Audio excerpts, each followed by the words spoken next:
Pick one line. This is transformational because everything is possible. Yes. What I've noticed with both of you, because you're very similar to myself, we go big picture.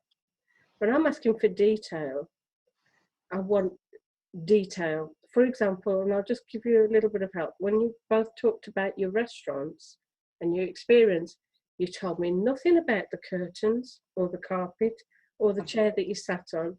You told me nothing about smell.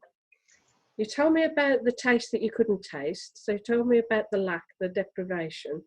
You didn't tell me about the person that you were with. You kind of acknowledged to some degree, Teresa, about Tom, some intimacy with Tom being there. Though, although you spoke about or intimated feeling, both of you, there was no specificality. And now I want you to think about, let's forget about restaurants for the moment. I want you to really, either of you or both of you, to tell me in great detail. I mean, maybe Nick, you want to talk about that bungee jump or one of them, and something that was life-changing, that was all-encompassing, that you can expand upon with other senses. This is so challenging for me. I just failed a psychology course because I couldn't detail it enough. How interesting. It's funny you bring this up. I'm vague, and all my answers were correct, but too vague. Everything was vague. So, thank you. So, in that way, so we're with NLP, we want to get into how somebody processes rather than actually what they're processing.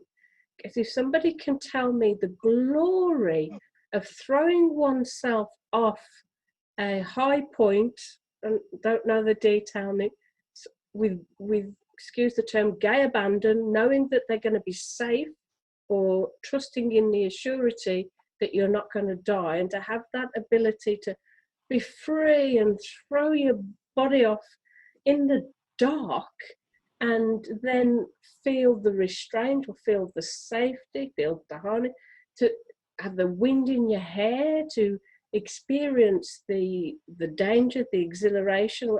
Whew, if somebody can experience that and tell me about that so I don't have to go through it. This is why we read books and watch Mission Impossible and whatever. We want that experience. So I know these are kind of pleasant experiences. If you could say something wonderful with all the what we call submodalities.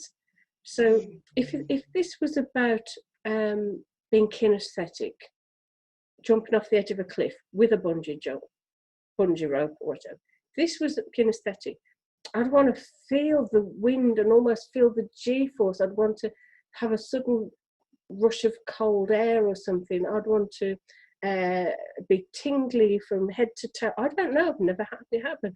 But if you gave me all those submodalities about something that really happened that was wonderful, I can take those submodalities and put them on some future event. You're standing there on stage, you suddenly feel a zing right up your spine. You just know that you're connected to everything in the play. See what I mean? Or not?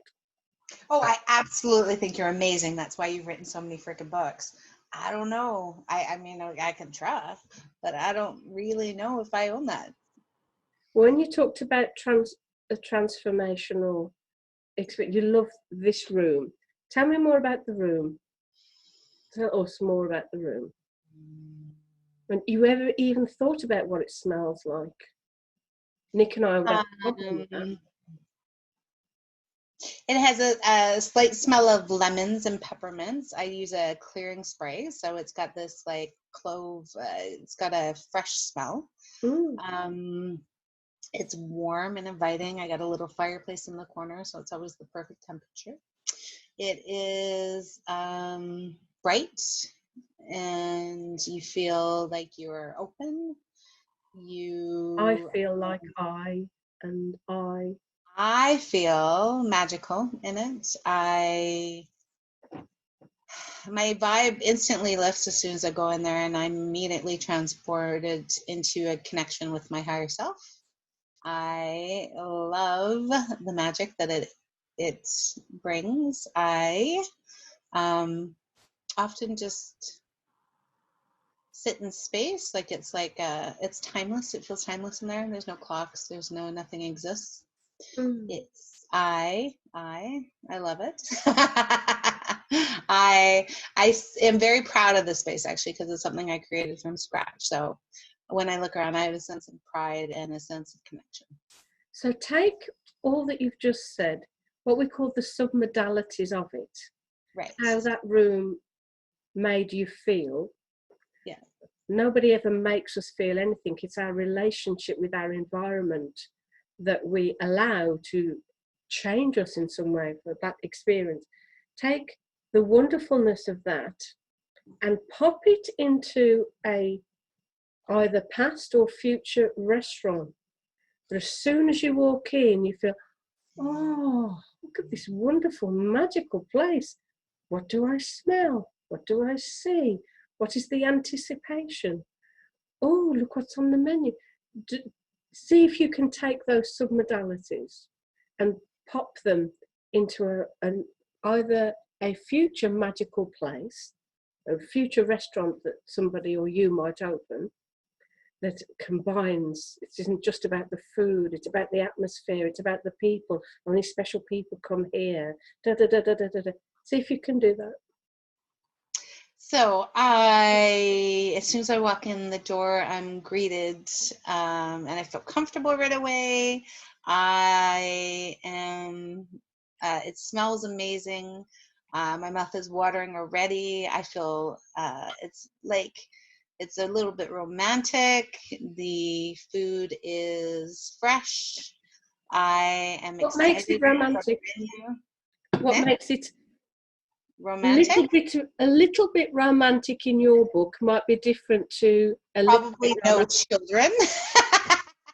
It's adults only. The lights are dim. There's probably candles on the table. There's really nice decor. It's like, but actually, I always picture something Greek, so it's like white with turquoises.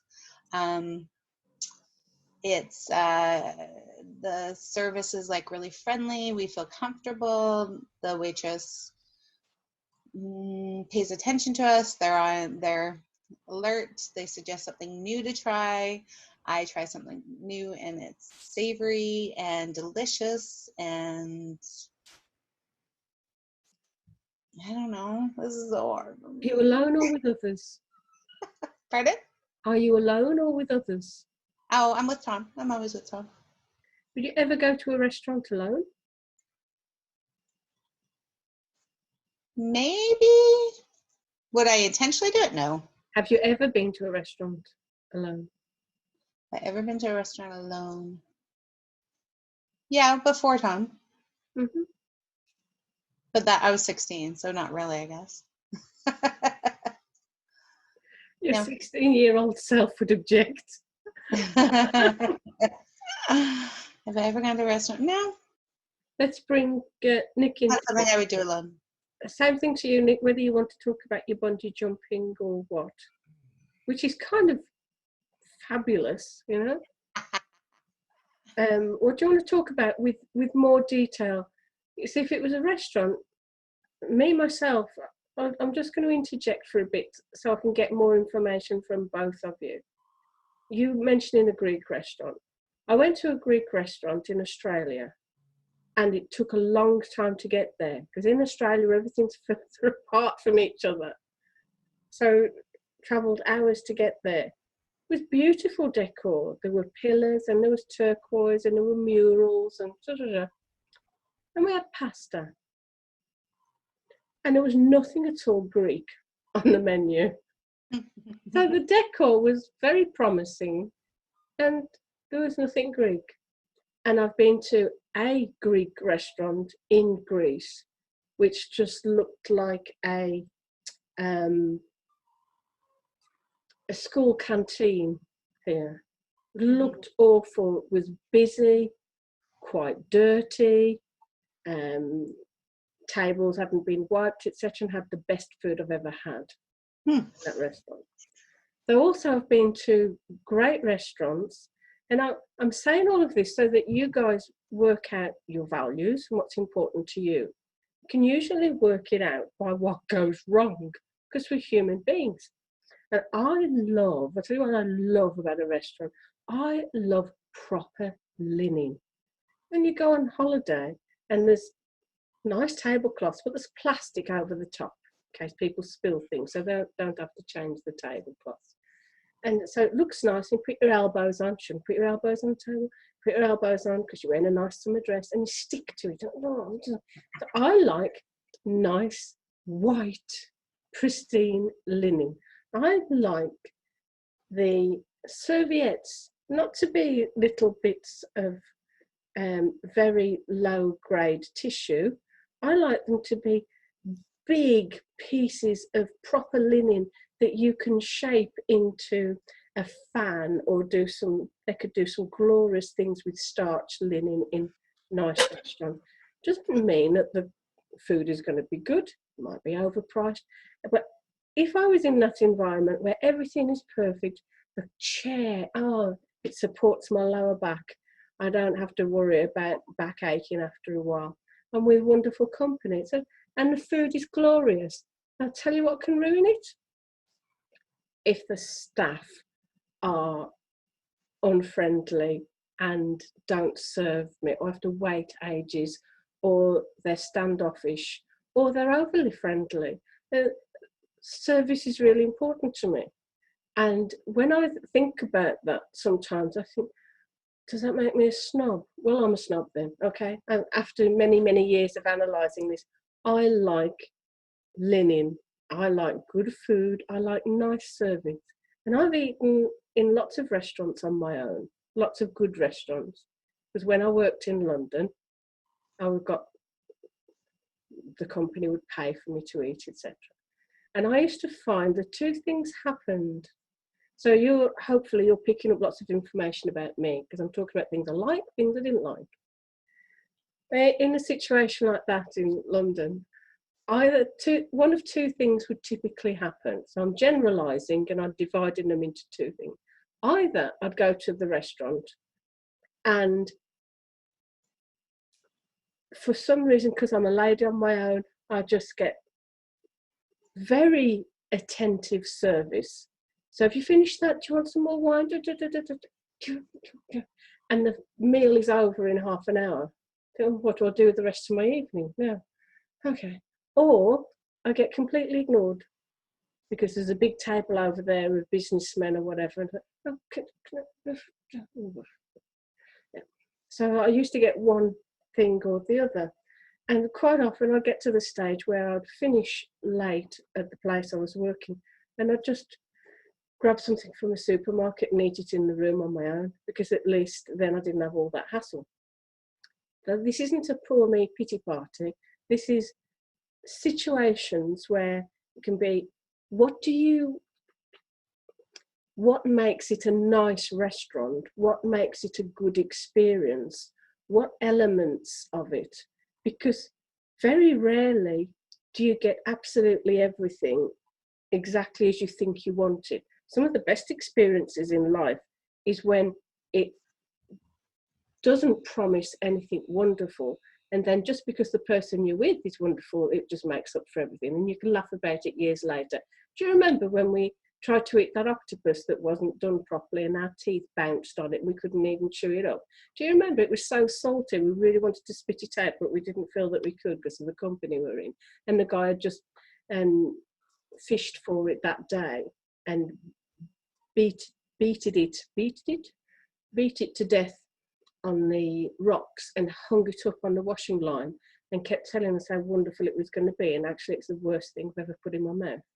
You know, these experiences about what you like and what you don't like are really important, because the promise of something wonderful not turning out as you would like, which is what Nick gave us, or the promise of something fabulous, a room in your own house that is just incredible, and you can't really put into words what it feels like, because it's a feeling after all, and it's an upliftment, and it just I just know when I walk in there, it's going to be a wonderful experience. And anybody that I communicate with when I'm in that energy, they just can't help but be lifted. And I can't really put that into words. What we want, not so much the words, but the detail. And as you're processing, it's what you saw, what you smelt, what you tasted, what you heard, what you felt, temperature, pressure, other things that it evokes within you of something past or something that you want in the future. Oh, in the future, I want my dining room to be exactly like that restaurant. But I'd need all the staff as well, because I wouldn't be able to maintain it, you know. Okay, let's do that. And the staff. So what neither of you has given me, and what I would like as you search your memory banks now, is an experience where even the strap of the bungee, or even the chair of the cinema that you went to, one of these Odeon Lux things, even the drink that you happen to have never tasted before, and it's some cocktail that somebody's offered to you, go, oh my God, what on earth is this? This is wonderful. Some experience that either or both of you have had in the past that was just sumptuous, just fabulous. And I don't want anything about sex. Oh, well, there you go. I've got nothing to share. Because I'll be jealous. Hang up the Zoom call now then, shall I? But back to you, Nick, about an experience, whether it's the bungee. Back to you, Nick. To you. So I was going to talk to you about the bungee experience, but if you were going to come to me before, and I kind of decided to change it to the tandem skydive experience, because there was a lot more I could share with you that was about smell, about good and bad. Yeah, so I'll share that with you. So I was very lucky on this trip. I spent 4 weeks. I spent 4 weeks going through New Zealand and Australia, and I think I'd spent 2 or 3 weeks in New Zealand and 1 in Australia. So that was the biggest part, and I travelled the South Island. As part of this trip, I booked a week on a coach. It was called the Kiwi Express, and it actually takes you to different places. And as part of that, it books your accommodation in the hostels. My accommodation, which were very dingy. You know, the beds, there were bunk beds. So you were sharing a room. I was sharing a room with probably 6 or 8 smelly, 16 or 18-year-olds, 18 to 24-year-olds, and I was a bit older than that because I did it late in life. So anyway, I'd been up a glacier in a helicopter to do some ice hiking and go into some caves and do I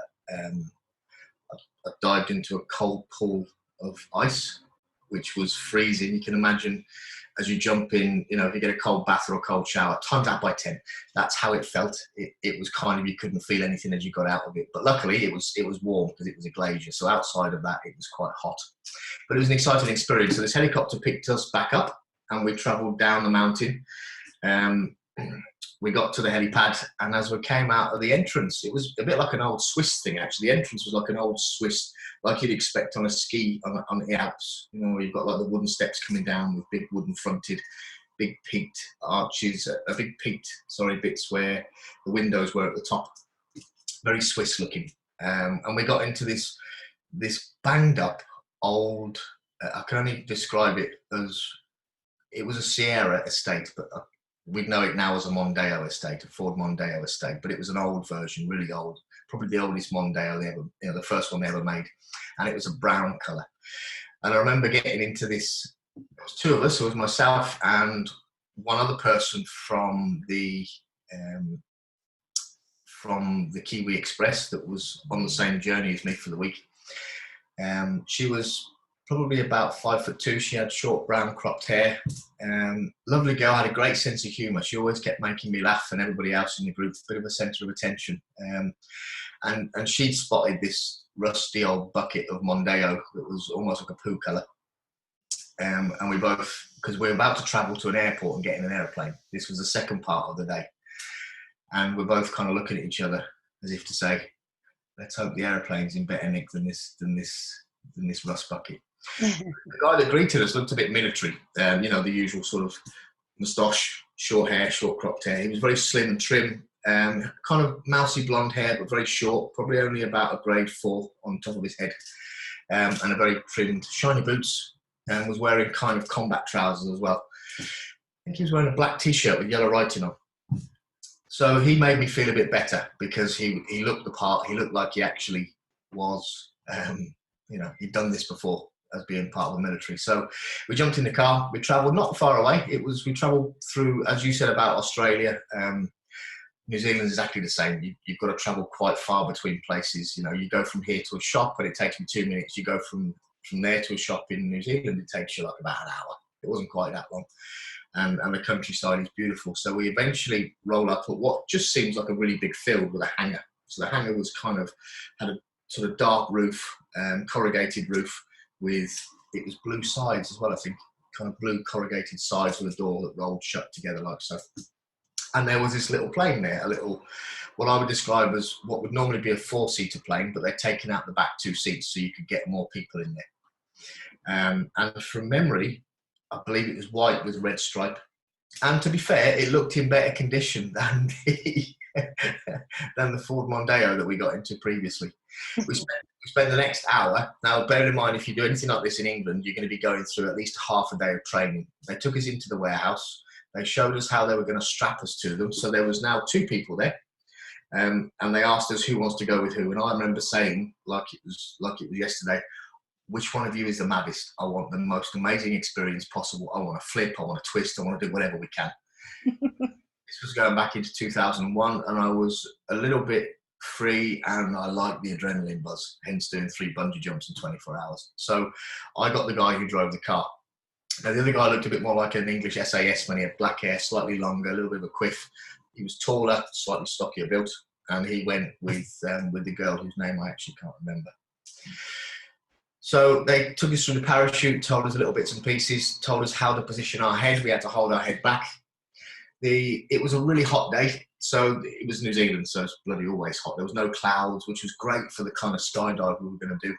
And it just kind of smelled really fresh. The air was, you know, it's beautiful, such an open, big country. You know, we go out into the country in the UK and all we can smell is horse manure. But it wasn't like that. It was just a really great, fresh smell. So they showed us, we had to put our head back, we had to arch our shoulders back into there. Our head had to go here, put it back, arch our shoulders back, put our legs back. So we're almost, if I put 4s like that, if we're facing that way, for example, that's how our body needed to be as we were coming down. So they took us through this brief bit of training, and it was literally 30 minutes. I was shocked. So I'm getting into this. We walk over to the plane. He turns me round. He pushes. I have to sit onto the plane. He opens the side door. I position myself, my bum first, and then slide back. He gets in. And then it's kind of a really oily smell inside this plane, which again got me worried because, you know, if it smells of oil, is there an oil leak? And we're about to go up in the sky. So he scoots sort of behind me and turns me round. So I'm sort of between his legs and he drags me backwards and I just hear click, click. So I know at this point he's strapped me in. And then I see the girl and this tall, dark SAS man with his big dark moustache and his quiff get in the plane as well. And the pilot jumps in. But at this point, I'm starting to feel a little bit nervous. Until this point, I was fine.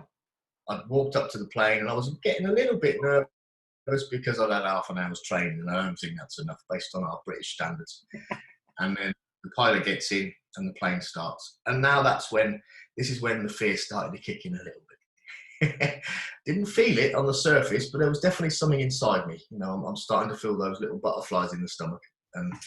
And then the guy whose head is now here, my short, sort of mousy blonde guy with his moustache, starts talking about, so when we get up to the top, mate, what I'm going to do is open the door and I'm just going to swing you out. You're going to be just hanging in no man's land. And I'm like, what the fuck? So then we take off. And I've flown a lot, so I'm used to taking off. You know, the pressure you feel in your ears and the sort of in your stomach. It's a bit more because it's a small plane, so you're feeling every little bump as opposed to a Boeing 747.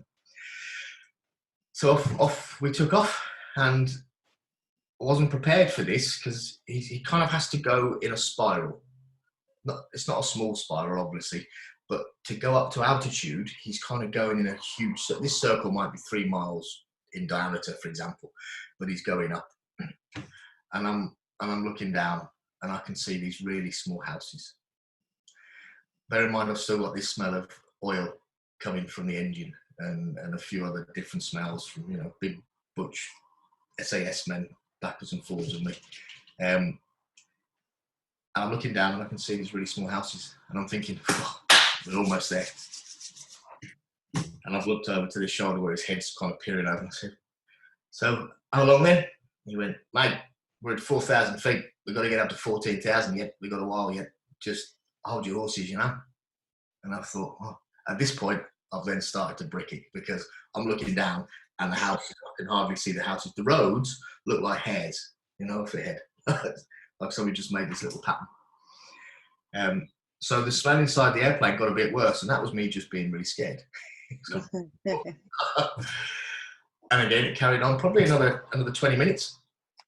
And I thought, we must be there now. And I began to understand the dials on the cockpit. So I looked through the 2 seats that were there and sort of past the pilot. And I saw the one dial, and it said 9,000. And I thought, no, there's no way. There's no way. I can't see animals. I can't see cars on the road. These hairs were now almost not there. It was like I was seeing the world, almost like I was out in space. And I said, are we at 9,000 feet now? And he went, yeah, about right, mate. And I'm thinking, we've got another 5,000 feet to go yet. So all this time, these butterflies are turning into pterodactyls. I mean, they're getting huge. They're getting absolutely massive. And I'm really starting to feel, yeah, fear was coming along. And eventually, so about another 20 minutes, because that's how long it took. It took us about 58 minutes in total to get from the ground up to 14,000 feet. And the other guy who was with the girl, I wasn't really aware we were at 14,000 feet until he grabbed the latch to the door and opened it. And that's when the fear really kicked in. And the smell inside, the inside changed a lot at that point. I was just really glad that my trousers were tucked into my socks, because we'd left a trail as we went down. So the next thing I know, and I said he was a little guy, but he was bigger than me. I said little because only compared to the other guy that was there, he was small by comparison, but compared to me, he was bigger. And I just felt myself get lifted up and turned. As he turned his legs and dropped them between his legs, and he started to scooch forward to this door. And there was all sorts of noises inside the airplane, like, which were coming from me at that point. And then obviously we got the noise from the outside. Then we got this really huge noise as the wind's sort of banging, coming past the door and banging through. And my hair's starting to do this, and I'm still like 3 feet away from the door. My hair's doing this, and my cheeks are starting to wobble, and I can feel the clothes. So then eventually he got to the door, and he just shifted one big shunt forward. And in that moment, I'm just hanging in space, 14,000 feet up in the air, with nothing below. Just fields, these tiny little houses which looked a fraction of a Monopoly-sized house. And I'm just dangling. And I got this head. Right, mate, put your head back, put your legs back, put your shoulders back, let's go. Are you ready? No. I'm not ready, don't do it. And he leapt off the plane. Most people in their life have jumped off a wall or something high, and you get that feeling in your belly, don't you? Now, I'm kind of imagining that feeling's going to be there all the way down. Right. But as we came off the plane, it was there. By the time we got to there, it was gone. And all of a sudden, I'm flying. And it was such an amazing transformation of experience, from these noises coming out of my rear end and the smells in the cabin to fresh air. And it was just, it's 120 miles an hour. Whatever you drop will terminal velocity travels at 120 miles an hour. So I kind of knew this before because they'd explained it in the training before. So I know that we're dropping to Earth at 120 miles an hour, but it didn't feel that way. It just felt like I was flying. And I remember thinking in that moment, yeah, this is what I'm here for. Mm. And he got me to bend my head. We did some twists. We did some twists this way. We did some roly-polies, for want of a better expression. Somersaults, there we go. And the adrenaline going through my body at this point was just out of this world. I was in that peak state. And I got the wind rushing through my face. Every time I opened my mouth, it went. So I had to keep shutting my mouth. And the sun, it was just amazing. It's the only place in the world where from one point you can see a beach, a rainforest and a glacier. I could see.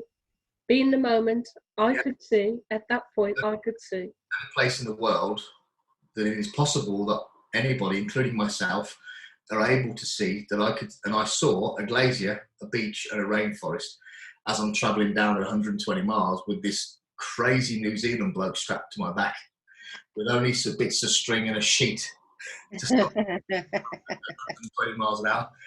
And it was phenomenal. And eventually he pulled the cord to pop open the parachute. And once that happened, it all kind of just went. It was one of the most uncomfortable experiences because my right hand strap was pulling on my shoulder. This one was okay, but the right hand one was almost digging into me. And as we came down, I began to get frightened because I wanted to loosen the strap. But when you're a few hundred feet up, and it wasn't going to happen. But yeah, I'll stop there because that went on for ages. And I think close your eyes quickly now. Close your eyes, and remember the peak of that experience when you're flying and you're free and it's wonderful. And anchor it, for God's sake. Do something. Put your hands together or touch your ear. Anchor it at the height of that experience, at that happiness and that freedom and that, woo! Look at you. Oh, yeah, baby. That's it. Yeah, anchor it to music. Yay. awesome. Okay. Over to you, Teresa. Was that a little bit different to the first account? What do you reckon? Oh, yes, absolutely. It was incredible. I love your storytelling. You should do more storytelling. Yeah, when you actually got into it, it was transformative. You definitely left this earth. I like the little mustache. So the hand gestures that went with everything was really entertaining. Yeah, immense details. Lots of different visualized creation. Like back and forth, it was almost hard to keep track because you were doing it so fast. Yeah, it was good. It was an excellent story. Thanks for sharing, actually. I feel like I got to know you. It was very personal, which was very cool because you were able to actually like share pieces of you that were, it was engaging. Thank you for the feedback. It was an amazing experience, I have to say. We were there with you, mate. That was it was very cool. And you got there again too. Like it was very. I was definitely in there in that moment, especially when we came off the edge of that airplane. Yeah, love it. After about 2 seconds from that position to that position, the fear had gone, and it was just boom. Let's have it. So yeah, it was good. Yeah, I've heard the best things are on the other side of terrified, and that's definitely a good example of that. Yeah, 100%. I did, however, spend the whole of the evening sat in the bar. Bear in mind, we'd been up in a helicopter. I'd never been in a helicopter before in my life. We'd done a glacier hiking in the ice. As I said, we've been through the caves. We've been in a pool. We've been gone down. We got into a bloody car, aeroplane, out the aeroplane, parachute. Apparently, I spent the whole night in the bar, sat there like this. You know, when the experience just doesn't feel real when you're still processing. Yeah. You're right, Nick. Yeah. I was in that state of shock, almost like, did that really just happen? That was the most awesome day that anybody could possibly ever have, for me anyway. That's the most awesome day that I could possibly ever have. That was phenomenal. And I couldn't believe it. It was almost like I'd fell asleep. I hadn't woke up in the morning, I was still dreaming. So in the evening, we're having a few beers and I was just processing it all the way through. That's happened a few times, actually, in some experiences. There we go. Incredible.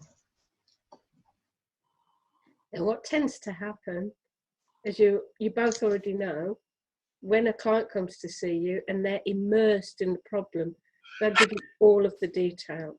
Mm-hmm. Remember, I spoke about being associated or disassociated, and I wanted you both to be associated with an experience, so much so that the detail just pour out of you. And when it's positive, it's wonderful, because you really want to be here. But when it's negative, it's just as powerful, and a person can get sucked in. And the thing to do is to recognize where the deletions, the distortions, and the generalizations are. But when somebody's in flow, even if they're recounting a negative experience, the information gathering, remember, we're at the first stage of rapport, really. The information gathering stage of rapport is just let it all spill. Because if you step in too quickly, they'll find every way under the sun to tell you just how bad it really was, because they sense that you just don't get it. Okay, you're here for fear of heights, right? We'll do the so-and-so. But I was at this place. And so we just need to kind of wait for them to take a breath and switch state to something positive. One of the NLP processes you can do is just about anchoring various states, opposing states. Because remember me saying it's impossible to experience two opposing states at the same time. So Nick's in this wonderful, rapturous, fabulous memory, then, and that's anchored. If in the future he'd got something terrible, or he was concerned about something, or had a negative experience that he wanted the negative charge to go out of it, all you'd have to do is get him to revisit the negative experience, holding the anchor of the positive one. It's called, the process is called, there's lots of NLP processes. The process is called collapsing anchors. And it's based on the idea that the positive is always far more positive than the negative is negative. People tend to think it's the other way around. People tend to think that the negative has all this power, etc. And I had an argument with one lady once who did a presentation, a business thing. And she said, imagine you've got a white pot of paint and a black pot of paint. And if you took the black, a tiny bit of the black, and put it into the white pot, what would happen, folks? Oh, it get kind of dingy and grey. Yes, it would. Wouldn't take much of that black, would it, to make the white tin of paint not white anymore? But imagine how much white it would take to try and make the black lighter than it actually is. And that's me telling you that the negative is far more powerful. You need a lot of positivity in order to raise somebody up. And this is one, and I've done this several times. This is just one example where I will stand up and I'd say, no, that doesn't work. And I will do something, usually demonstrate something to prove the opposite, because people want proof in a situation like that. Or I'll walk away, because it's proven to me time and time again with this collapsing anchors. And you too can do this for me in the future. No matter how bad something is, if you've got a genuine positive state established in a person, you can overlay it. They'll still say something like I said yesterday, well, I still don't like spiders. Okay, you don't like spiders, but it doesn't mean that you've got the fight or flight response anymore, because you've scrambled, you've done an NLP scramble. They'll still return to the facts of the matter, but the emotional state will never be the same. They can try and construct it, because some people really kind of want to hold on to that. But you'll know, and it'd be lovely if we find ourselves in a big course in the future, you will know that it's gone. And you'll see them scrambling about trying to get the feeling back. feelings are very precious and very important, and they are very carefully constructed, and we don't know how, but it's about what your senses delivered to you at the time and how you responded, whether you thought that, I mean, in somebody else that would have installed a phobia, maybe. I've had phobias installed by people just as a toddler going into the sea, never wanting to go to the beach ever again as an adult, not understanding why. Now, there's all sorts of ways phobias can get installed. But when you've got a really wonderful rapport, and we're back to the term rapport, you are in such a rapport with nature at that point, Nick. Everything else was forgotten until you've just revisited the smell in the aircraft, etc., and the terror before it started, and the stomach churning and all of that. But what you also were saying, value-wise, it was worth it because of that,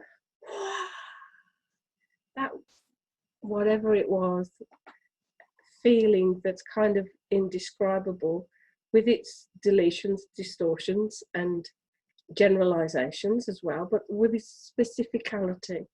So I'm putting over to you both that the devil's in the detail, in the specificality of something. Did you see that? Did you see the Teresa mouth movement? Well, it's really funny because I actually did this last night with a client on the phone.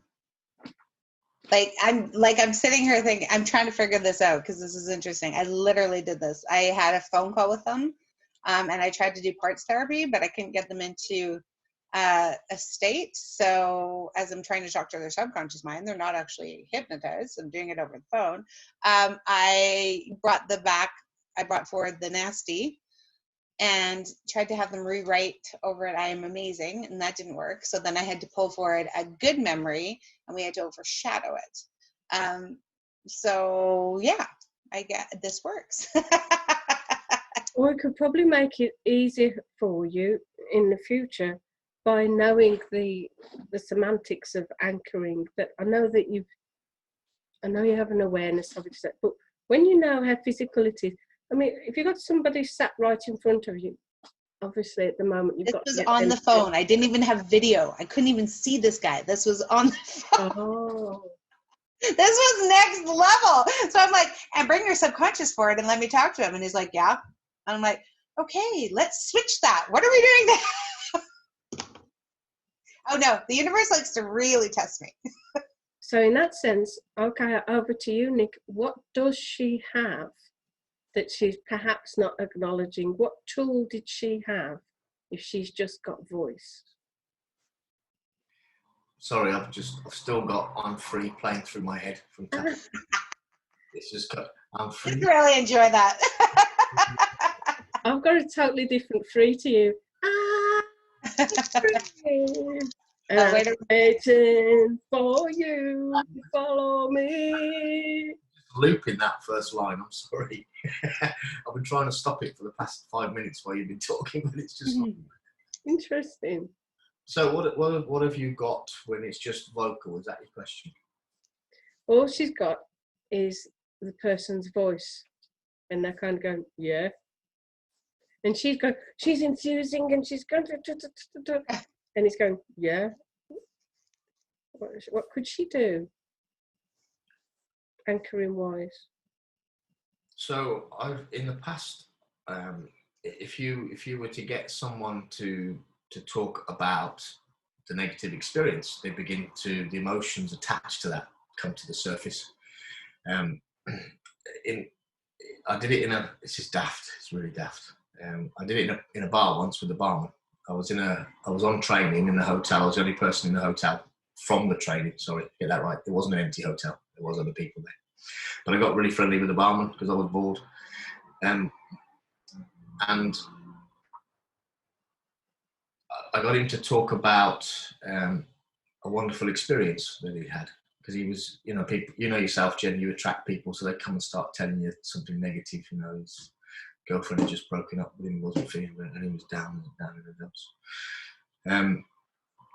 And so I got him to switch states, so I got him to talk about something amazing that had happened, and I can't remember what it was for me. And I had I've got one here. Yeah, I have it. Pen. Every time I'm talking about stuff, on the good stuff, I just kept. Okay. Tell me about your girlfriend. What happened? So what happened with this bit? And he'd go back into it, and I wouldn't be clicking the pen. Okay. And then Absolutely right. Yeah. he'd go back to the positive things. I would make him change states again. I think he did it 3 times, and I'd just keep clicking the pen. And then eventually, when he went back to the 3rd time or 4th time of the negative thing, I just kept clicking the pen. My girlfriend. And I said to him after about 2 minutes, because his facial expressions had changed. He wasn't so sad. and I just kept, and he went, "What did you do to me?" And I went, what do you mean? He said, "I don't feel so bad anymore." And I went, "I'll tell you what, I have that pen. Anytime you're feeling bad, just click it like that. See what happens. This is your lucky pen." So that was one possibility, is to create an anchor with a noise. I thought about something else while I was telling you that story, but I forgot what it was now. So you're talking to them on the phone.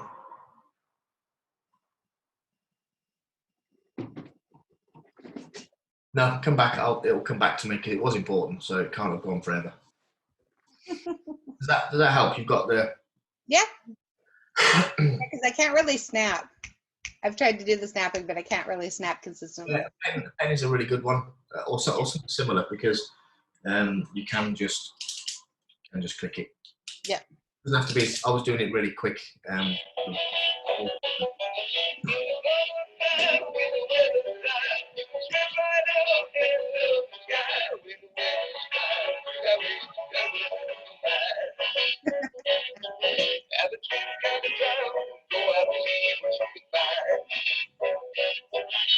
Why does it have a children's show? What'd you say? I swear you should have a children's show. This isn't about children. So it may be connected to the inner child.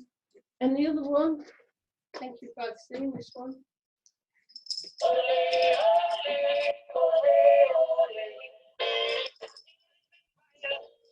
So you're telling me when I'm on the phone with him, I'm supposed to play a singing pepper? You said, "Oh, sorry, I don't know what happened there." I'm not saying you use what I use. What I am saying, Oh, I like the shake. I could do the all shake. that you've got, if you've got somebody on the phone, is auditory. Right. And people are very forgiving, particularly in when they're in the throes of a bad mood. They're so able to ignore things. I got an idea. Tell me if this works. Hold on.